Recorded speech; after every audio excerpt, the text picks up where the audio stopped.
Welcome to Story Scaling by podcastvideos.com, where creators share the truth behind the content, the grind, and the growth. Ladies and gentlemen, boys and girls, this is Bang, and we are back with another episode of Story Scaling. Yeah, I never know which camera to look at. I'm just looking at that. I'll be looking at all of them. I'll be looking at all of them. We are back with the episode of Story Scaling. I got a great brother in the building today. It's going to be a fire episode. I am with SpidaCrazy8, man. Man with many hats. You know, tell me how y'all doing. Spida, I'm about to thank you for joining us first and foremost, bro. I'm super excited to have you. I'm about to read this bio. Okay. Hey, so this. Don't get it wrong, man. No, they get it wrong. They be getting it wrong a lot, man. That's what I'm reading it to you for. I'm reading this to you. This is my brain thinking. I went online, did some research. Yeah. And so if it's anything in here that needs to be changed, then you let me know. I got you. All right. I got you. So we going. SpidaCrazy8 is a driving force behind Arkansas hip hop scene. Based in Northwest Arkansas by way of Vicksburg, Mississippi, Spida has carved out a reputation as an artist, manager, event promoter, interviewer, and trusted voice in the independent music community. Whether he's organizing packed out album release shows, managing emerging entertainment, or stepping on stage to MC or interview, Spida shows up with the same purpose: to elevate others. His work spans interviews with local and national legends, curating major shows alongside DJs and sponsors, and representing hip-hop voices and conversations about Arkansas's growing creative economy. Spida doesn't just move through the scene, he moves it forward. From the mic to the green room to the planning table, he's built a platform that celebrates culture, community, and the power of real connection. That's perfect. You know, you said you hit it on the head. Round of Come on, we can clap that up. We clap that up. Midway through, I was like, man, Chat GPT is. I said it's me, and I had some AI help. It was both of it, bro. Because I'm gonna say it one way, yeah, but the AI gonna put the little sauce on it. You get. Look, I know you where you need to be at. You know, I liked it a lot. That was real good. That's the best one I had so far. I need to steal that so I can send it out. I'll send it to you.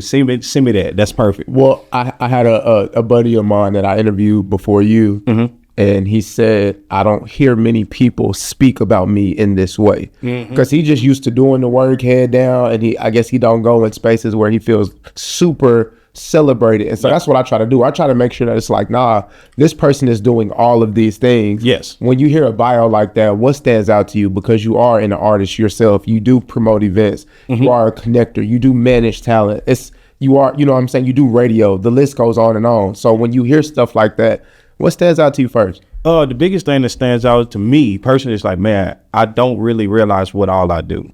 And I'm not necessarily doing it for the title or the bio. I'm doing this because this is what I really want to do. Yeah. So the biggest thing is like, man, when you say like 2 or 3 lines, it's like, man, I am really doing that. You know, it makes me proud of myself. In a different light, you know, because like I hear people that give me credit, you know, people who discredit me, but like to hear it in such a context and different form other than Spida, you really doing it, right? You got clout, or like even more like the slang way. Just to hear it in professional way is dope. You know, that's why I want to hear if we in a gala and people are just getting these speeches or they getting taught. I want to hear somebody speak like that. I'm proud that it's possible. You know what I'm saying? You know what I'm talking about? I appreciate that. Yeah, for sure, bro. So let's talk about Spida. Let's go to the beginning. I'm talking about from the name to the everything, the persona, the person behind the name. Did you start with music? Did you start with content? Like, let's talk about it. Take us back. Man, everything started sports. Spida wanted to be a ball player. Spida didn't know what he wanted to be a lot of his life. Like even as a kid, I don't have a lot of memories of just like what I wanted to be. I just wanted to do something, and I knew that I had to work hard to do it. So whatever I decided, when I decided it, I did it. At some points in time in my life, I just wanted to be the manager or where I was at. So one of my first jobs was Kroger's. And I wanted to be the best buggy pushing that we got, and bagging groceries. I was the best. I want me and the guys would just have competitions, and like I wanted my boss to know that if it was a rush during Christmas, you could count on Spida to come and do his thing. You know, of course I wasn't necessarily Spida in my job. They, you know, I was just Artavius, especially throughout school. Spida came really when I was looking for more like an identity in school.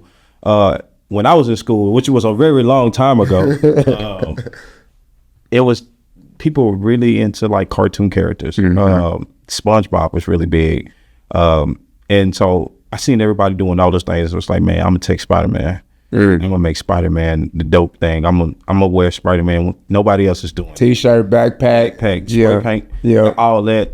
Birthday parties themed around it. You know, call me Spider. That it translated really good with playing basketball because I was short, and I put that same effort into playing basketball. Even though I wasn't as great as I could be, I would do things smart. You know, it's like, okay, how can I beat this guy who's 3 feet taller than me? And so like I jump really well. So it's like, okay, you are like a spider. You know what I'm saying? So that's kind of like what was going on.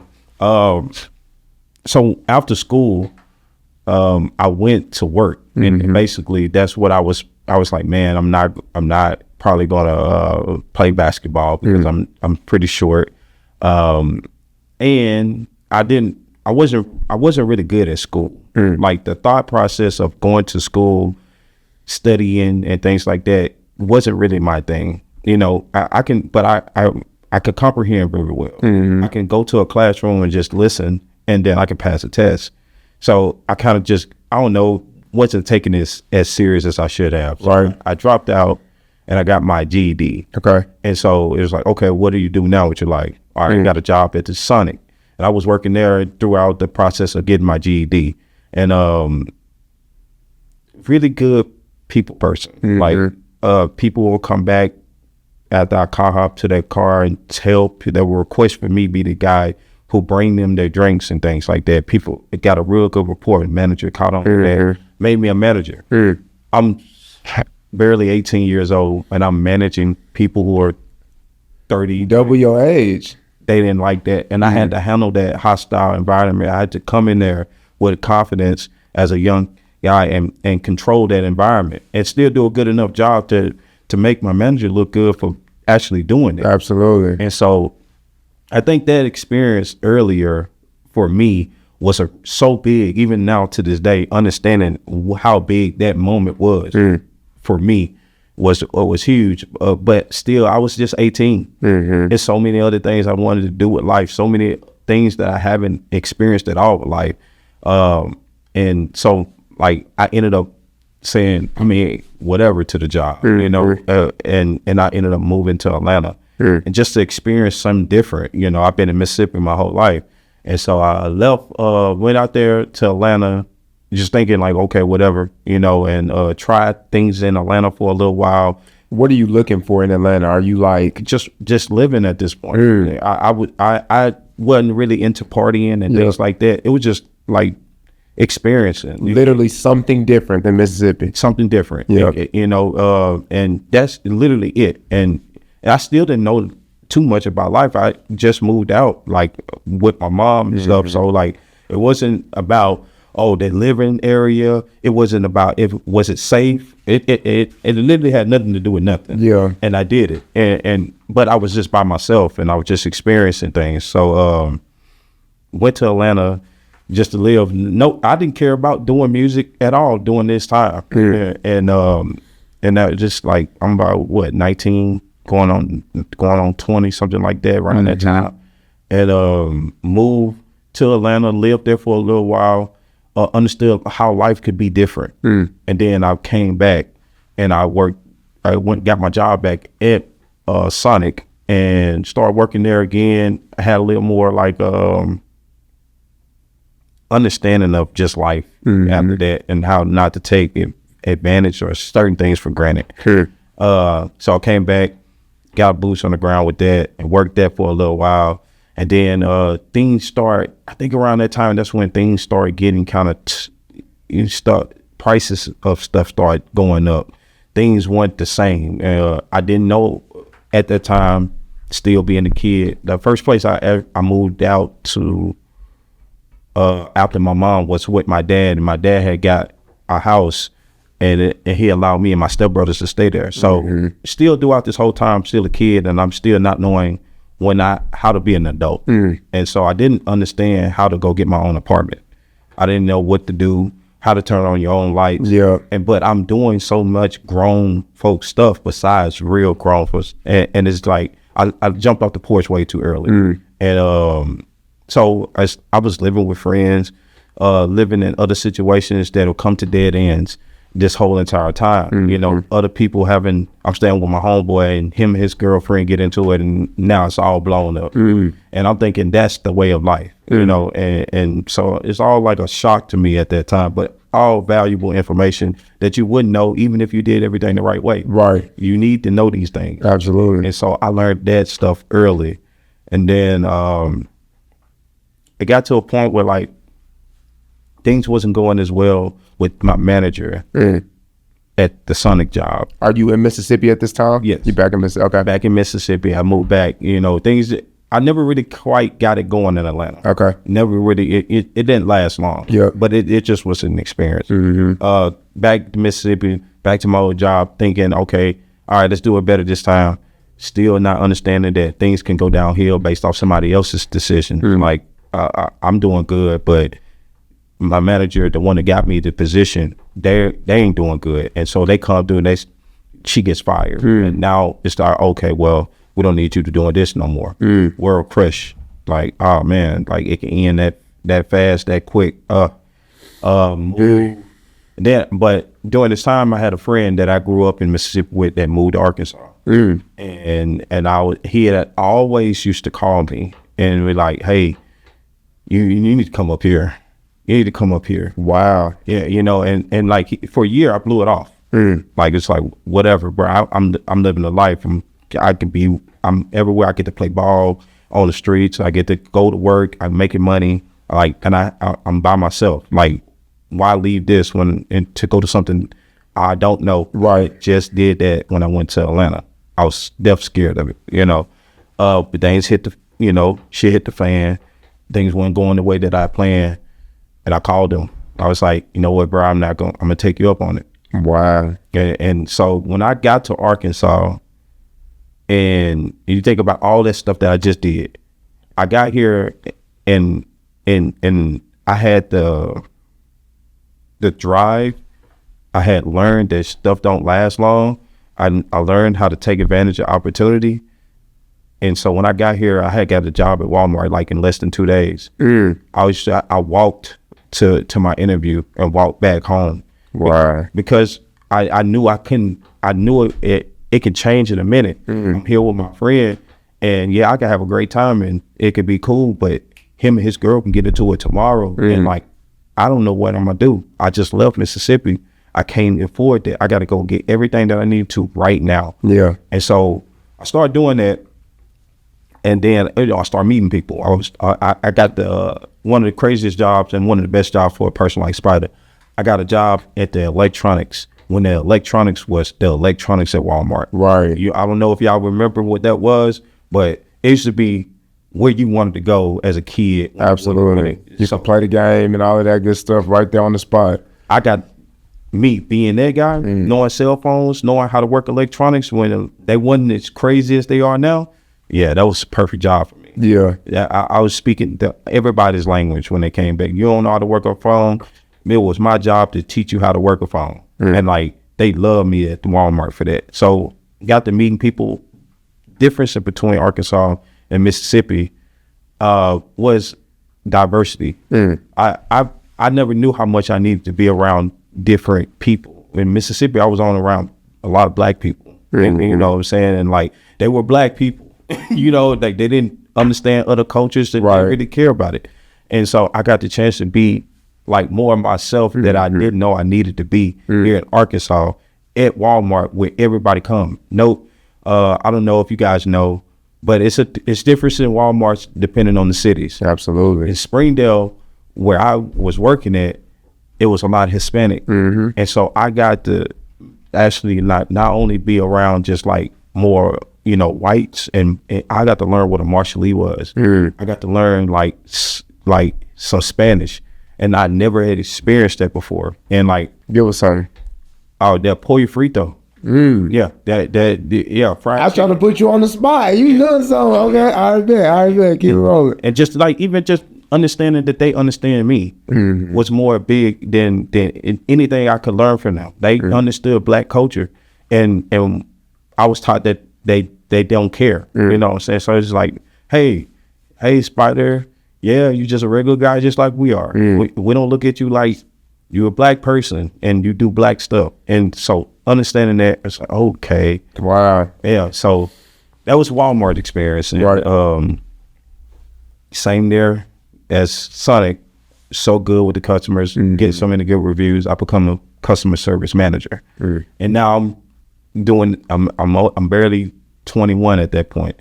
I'm making sure, I'm telling like people twice my age when to go on break. Yeah. And I haven't been there that long. Yeah. And so it's and still at that time, I'm not caring. I'm thinking that I even got like a crazy position that people in their whole lifetime would never get. Yeah. I'm just thinking that, this is what's supposed to happen, because this is what keeps happening. Yeah.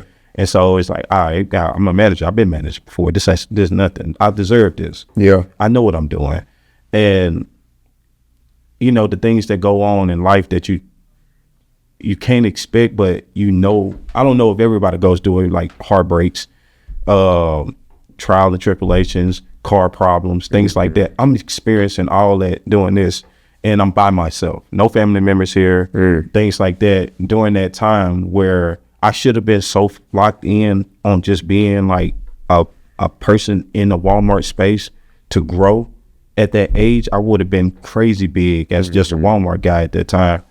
I didn't think about that until years later. Right. And so fast forward, I met a couple of people here that I actually just was like locking in with. Now this is my new family. The guy named TJ Andrews, really big at the turning point of music. And so met him, you know, did things with them, like hang out, boy stuff. We got a duplex where we called it duplex. It was bachelor pad basically.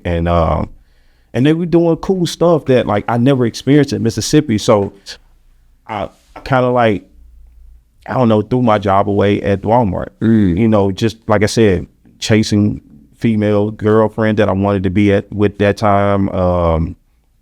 Wanted to party with the guys and hang with the guys. They having fun. They're still like living like a 21-year-old is living, and I'm living like I'm 30. Right. And so it's like, you know, but that's the only mindset I have. It's the only thing I think of. And so I tried out a bunch of different things. I left Walmart, and I went and did other things. I did security for a minute. I also worked at a job called ASN, and it's more like you help out people who are in this world who you try to make them feel as normal as possible, but they have like mental disability. Sure. Yeah. And so like I experienced that. I say I was a security guard at Tyson for a minute, but at this whole time, I'm meeting people. I'm working and I'm meeting people, not conscious thinking about what is really going on, but this is going on. Right. All right, so we get fast forward to TJ. TJ had this group called Flow Game, and he was like really big basketball player at Springdale High. Him, and he knew everybody. Everybody knew TJ. People loved TJ, and he rapped, and it was like, it was things. Of course, I enjoy music. I love music, but I didn't think about doing it. I didn't even know where to go do it, especially when doing all this time when we doing all the other stuff that I just talked about. But TJ had made CDs and he knew how to do stuff. I said, all right, I'm gonna help you guys with this. I'm gonna help manage your group. And so I was helping managing Flow Game, which was the group at the time, and that what got me into doing music. What year we talking? I don't know. It was a while ago. Okay. I don't know exactly what year it was. 2010, 2015? Something like that. Okay. It could be that 2010, 2011, in that area right there. Yep. If I go back in my phone, because I had an iPhone, and everything is documented in my phone. Okay, cool. I can go back and whenever I want to figure it out. It's not super pertinent. I'm just saying for the sake of the story, it's good to kind of keep along. You know, you've been on this journey for a minute. For a while. Yeah. Yeah. So, yeah. So TJ, I was just managing the flow game, and I'm like a problem solver, basically. And these guys was extremely talented. They were really good. They were doing things that I only thought that you can, and this is before the internet, you know, like how regular people can rap. A person that I know can be just as good as Drake right now. Yeah. And make a song that I like that is just as good as Drake. I want to sing this guy's song. That was blowing my mind. Right. I never knew that there was something that was even possible, because at that time, like I said, you only heard music on the radio. Yeah. There was no Spotify and things like, you only heard the CDs and the stuff that your mom played, or that you seen on MTV and BET. Yeah, the blogger era, back when it wasn't a song on every single phone and you couldn't stream. Like it was and I was like, I got introduced to what a local artist was. And and how much they can really put out music that other people like. People was liking TJ stuff and things like that. He had a fan base, and I was like, man, I just want to be a part of that.